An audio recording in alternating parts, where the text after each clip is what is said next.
she makes the dream comes true, and I never imagine myself in that kind of outfit. Okay, Assalamualaikum. Hari ni kita ada Izzati dan Rushdi, sorry. Banyak sangat klien nama pun lupa. Okay, so far hari ni kita final fitting. Dah settle pun. Okay, so far macam mana Fatin, happy tak?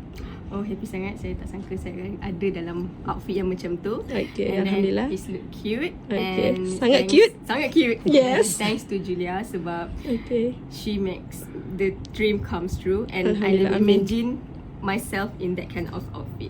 Alhamdulillah. Actually memang sangat cantik. Okay, dan kita buat satu kelainan untuk attire lah, untuk Fatin dan Rushdi. Actually as per request lah.